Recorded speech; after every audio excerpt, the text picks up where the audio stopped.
Hello. Today is Thursday, September 19th, 2024. This is a sideshow. I'm Theodore Parker. And the weather here in Lexington, Kentucky, currently for today, partly cloudy, highs in the upper 80s and lows in the low 60s. Watching the Gulf and Caribbean for development. UV will be high, an increase from yesterday. Currently, the temperature is around 71 degrees here. Sunrise today was at 7:23 a.m. and sunset 7:39 p.m. The wind about 1 mile per hour, and the AQI is good at 21. Pollen very high. So if you're watching the sideshow with Theodore Parker, don't forget to like, comment, share, and subscribe. I know this is not usually one of my days to broadcast a show, but it is a few days before we're officially into the fall of the year, and I had some things I wanted to put out there before that happened. I know when I first started doing the sideshow with Theodore Parker, things would happen in the news and I would say, like, what were you thinking? Or what was going on? You didn't see that? You didn't see that coming? You didn't understand this, that, and the other? But here we are, definitely 4 years later with the sideshow. And those questions and reactions have kind of changed. So these are a few items as follows that I've seen in the news and I had not commented on previously, but I'm choosing to comment on them now. So we'll start with the biggest headlines we have presently. Sean Diddy Combs, bail set at $50 million, puts up mother's home as part of the bond. So it has been stated that, if convicted, he could serve 15 years to life for sex trafficking, racketeering, and a few other things thrown in with that. So it's 15 years to life represents a possibility of parole, whereas 20 to life or 25 to life represent life with no opportunity for parole. So the things that have come up, the 1,000 bottles of baby oil per lubricant, little questions like, is all this you? Just things that ran around in my mind. Is this all just for you or are you going to share it? But it seems as information flows through the media that there were huge parties planned at hotels, staff were possibly participating, but definitely certain members of the staff were there to clean up afterwards.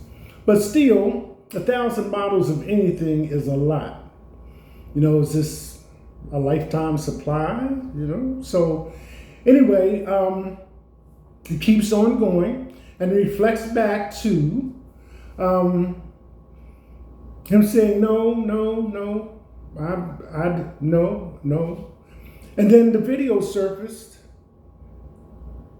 of him being in a hotel with a woman, running down the hallway to the elevator area, striking her, knocking her to the ground, and kicking her. So now, the ability to deny that is gone. So in the bail situation, bail is 10% of whatever the set amount is, 50 million, 10%, 5 million, cash or securities.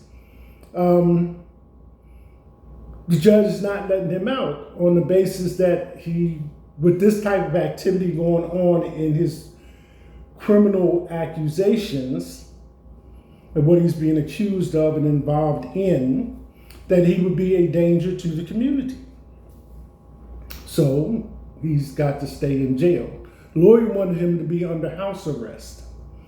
The still second viewing about the bond has already happened. So we'll just have to wait and see. But it goes back to I guess in my younger days, I would hear older people say, well, you don't have to rape no woman, you can just find a prostitute or something of that nature. But times have evolved, especially with the freedom of information, that that's a little bit different than what it sounds like. Because all over the world, countries are mentioning that women are disappearing. At the Emmys, someone took the opportunity to bring up the plight of indigenous women. And they are present in Canada as well as in the United States. So, excuse me, it's not as lightly conceived as it was years ago that would be the thing to do. So, as they say, follow the breadcrumbs, yellow brick road, follow the money, whatever, it comes right back to extremely rich men in this country, the United States, and I'm realizing that it's possible that people all over the world are listening and hearing what I'm saying. It traces right back to extremely rich men in this country propagating, promoting, and being actively involved in sex trafficking. And then in following the sex trafficking, you get human trafficking, people that are taken for work purposes, for doing other things that are not legal, besides just sex. And Hollywood did put out a picture called 7 Prisoners, and it's about 7 young black boys, black men, young black men, that were being held prisoner just for work purposes. And the scenario plays out from there. So it's so many things going on in the world that are constantly being put in our faces that we have to remember how it got started or where it led to as to the motivation and the people behind it. And in some cases, it's a family thing, like with Guzman, his wife and his son, El Chapo. So, although we still, in order to maintain the ability to deal with less than perfect, 90% of the people are not involved in these things, at least 90% or more of the world's population is not involved in criminal activity. But because we hear it constantly over the news, accompanied with other things, that it kind of overshadows what really motivates and moves the world in its production of a quote unquote good society. So I just wanted to put that out there a little bit. And then each country kind of like has its own high profile situation going on. I know recently I saw an item in the news related coming from France. And this man had married a young lady, and almost from day one of the marriage, he started drugging her and having men come in and have sex with her. So, right away I say, well, that's an awful powerful drug. But then we have countless cases, or many cases, of date rape drugs being administered and the person having no knowledge of what has happened. But this particular case in France hit the headlines because this had been going on for years. And the woman, such a thing as a good night's sleep, where you just sleep through. You have those nights where you kind of toss and turn, and you might wake up in the middle of the night, get water, whatever the case may be. And then you have those nights where you just sleep straight through. So she had no memory of any of this going on. So finally, after years, she went to the doctor to see if she was suffering from Alzheimer's or dementia or something else. So the doctor told her she had no symptoms of either one of those situations going on with her. So that led to an investigation, and that's what came out of it. That her husband had been drugging her, having men come in, have sex with her, and she woke up with no knowledge of it. So sometimes weird is really weird, to borrow a phrase. Another one, let's leave that one where it is because I think it's all being worked out in France. Nigeria. There's been a lot of flooding in Nigeria and in that particular part of the world, Africa, and Lagos, I think it is in particular. And they had a flood where the prison walls collapsed and maybe 281 prisoners escaped. And this led me to be curious because what are the circumstances? So Nigeria has like maybe 10 prison centers. 2 of those are devoted to women. And I think it was originally built to house, and this is referencing overcrowding. It was built to house maybe 10,000 or so, and then it was like 15,000 actually incarcerated there. And the 281 that escaped, only 7 of those have actually been captured. And in a number of years that have gone by, maybe 7,000 prisoners have escaped from Nigerian prisons. And only a few of those have been recovered, and most of them are hardened criminals and or terrorists. So that kind of opened my eyes. And then as I scrolled down further with the information that was provided, it mentioned women in prison. And that led me to information that 5 to 10% of women, when they are incarcerated, are pregnant at the time that they are incarcerated. So the next piece of information was that of the world's population of women in jail, just 5%. 5%. United States, 5% of the world's population of women is in the United States. And 30% of the female population in the United States are incarcerated. So that kind of struck me as being definitely different. The rest of the world compared to the United States right here. So there you have another point.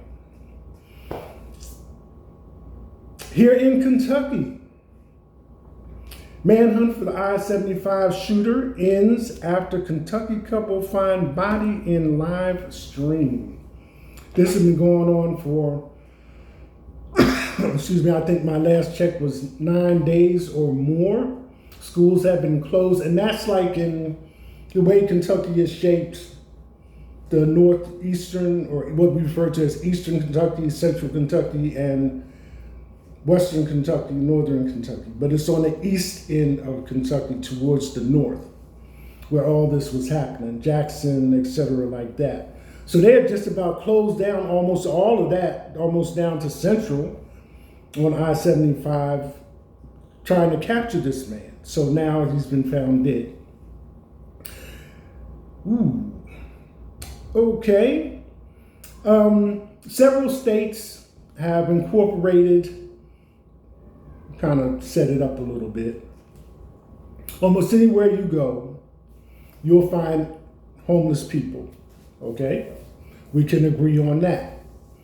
You find them on the sidewalks, sleeping in doorways, pushing carts, with the personal belongings or whatever. Sometimes I like look at them and say, okay, you want to keep all that with you? Are there any repeats in that cart? And then the ones that you see standing on the corner with the signs, I'm hungry, feed me, God bless you, etc., etc. But you never see anybody holding up a sign saying, I need a job. Can you give me a job? You know what I'm saying? And I say that in the context that almost every city has day labor. It may be reporting in the wee hours of the morning, that's true, but you get paid the same day. So you can have money in your pocket as long as you are strong enough and willing to report for work. First come, first served. So looking at the homeless situation, California is one, have come up with the idea that in order to keep people from like camping on the street or sleeping on the street or just anywhere they feel like, putting down a blanket or a cardboard box, come up with the law of unlawful camping, which kind of makes sense. It kind of makes sense. It covers the situation. It's not catastrophic in the way that the law addresses it, because they're given a misdemeanor ticket for unlawful camping, which means they have to appear in court. But that leads to other situations because obviously they're not really on top of things. So when it comes to them time to appear in court, they may or may not even remember that they're supposed to be there at that particular day and time. That leads to an issue for non-appearance. What layman term is a bench warrant, which means that if you get stopped on for any other reason by law enforcement, you are a fugitive from the court for failure to appear, which means they can detain you and make you available to the court for the previous citation or infraction. So that kind of spins itself around. But in the context of unlawful camping, to kind of clear the streets up, that seems like a good thing. But the people who actually handle the homeless as far as sheltering and providing bed space and stuff like that, they have a capacity as well. One person said, well, we have a 500 bed limit and we're always full. So we're looking to find alternatives that would allow, a larger capacity to be served. But as it stands now, 500 and we're always full. So I just thought I would bring that out there. In 2000, early 2000s, in the Washington, D.C., Maryland, Virginia area, there was an incident which made the headlines about a sniper, D.C. sniper, and it was two men, and they had come, if my understanding is correct, come from Washington State and moved down into the D.C., Maryland, Virginia area and was sniping at people and ultimately killed 10. So at the time, the younger of the two men was 17, and the older one may have been in his 30s, I'm not exactly sure. But anyway, the younger one, DC sniper Lee Boyd Malvo, transferred from Virginia's Supermax prison to a level 4 prison. Now, he's already served 20 years, and what has happened is they have to have 24 months with no incident to be moved away from that. But also there's been a new law or a law put in place because he received 6 life sentences. And the law has changed to how many you can give to a juvenile.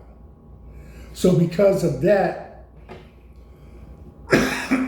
his case is being reviewed, and along with being moved from maximum security, Red Onion in Virginia, to a level 4 prison, has also changed the perspective of his case at this time.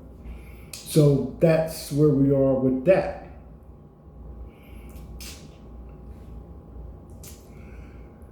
And back to Trump, I only mention it when it's like glaringly evident that you can't get around it. Trump goes on stunning rant that ends with the roast of stranded astronauts when fan asks, how will you bring down the cost of food? Well, I think the interest rate, if I remember, is lowered 0.50%. But food, there's no tax on food.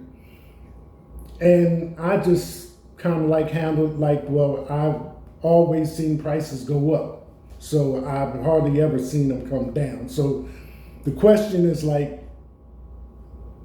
why would you even ask that question? But anyway, his response, Trump's, went on various topics around and about, and finally settled on stranded astronauts. That was his answer to how to bring down the cost of food. And back to the story about eating cats. I gave you a video, or mentioned a video of something I had seen. Now, J.D. Vance's staff claimed they had evidence of a Haitian taking a cat in Springfield. But it turns out old Miss Sassy is just fine. Senator J.D. Vance's staff reportedly sent evidence of a possible catnapping to the Wall Street Journal. Vance has defended his role in pushing rumors that Haitian migrants are eating people's pets in a small town. And I think it was something to the effect of protecting the American people, or making the American people aware, or something to that effect. The publication, Wall Street Journal, found the cat in question was perfectly fine. So that resolves that. And this is the time for politics, as they say, and all the things that are going on. Trump, I believe, is scheduled to be sentenced in November. If I remember correctly, whether it will be before the vote or after the vote, I'm not sure. But as it stands now, people are deciding, first of all, that they will participate, and that they are not always enthused by things that are being said by the candidates. So we've already seen how J.D. Vance made a comment about how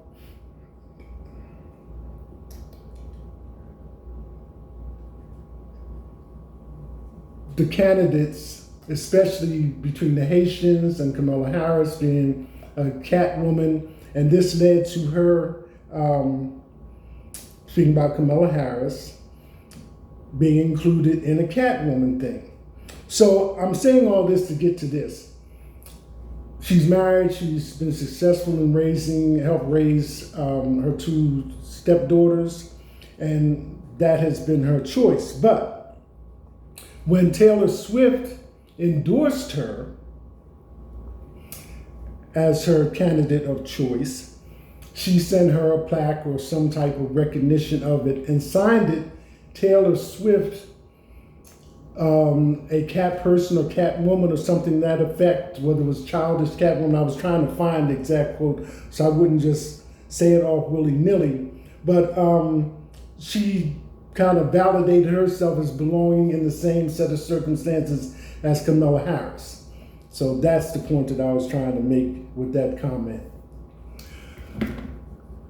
Well, that might not be all of it, but that's the most of it. Day is Thursday, September 19, 2024. This is The Sideshow. I am Theodore Parker. That's it. Hashtag.